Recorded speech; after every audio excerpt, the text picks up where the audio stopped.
पुण्यामधील कार अपघातामधील आरोपी बिल्डर संदर्भात आणखी एक महत्त्वाची अपडेट समोर येते। हिंजवडी पोलीस ठाण्यामध्ये फसवणुकीचा गुन्हा त्या संदर्भात दाखल करण्यात आलाय। तर विशाल अग्रवाल विरोधात आतापर्यंत एकूण 6 गुन्हे दाखल झाल्याची माहिती मिळतेय आणि बावधनमधील एका सोसायटीच्या जागेमध्ये विनापरवानगी 2 इमारती बांधल्याचा आरोप सुद्धा होतोय। आणि या संदर्भात अधिकची माहिती घेऊयात। आमचे प्रतिनिधी सचिन चपळगावकर आपल्या सोबत आहेत। सचिन, आपण पाहतो या केस संदर्भात आणखी नवे खुलासे होत आहेत, तपासाची व्याप्ती आणखी कशी वाढतीये?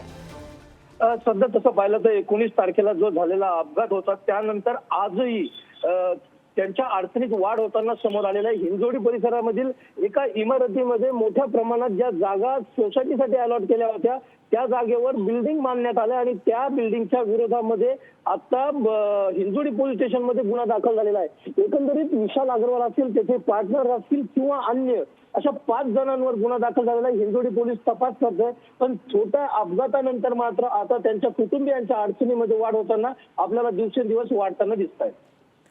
बरोबर सचिन, त्यामुळे हा 6वा गुन्हा त्यांच्यावर दाखल झालेला आहे। काय कारवाई होते अपडेट घेत राहू। धन्यवाद सचिन दिलेल्या सगळ्या माहितीसाठी। Thank you.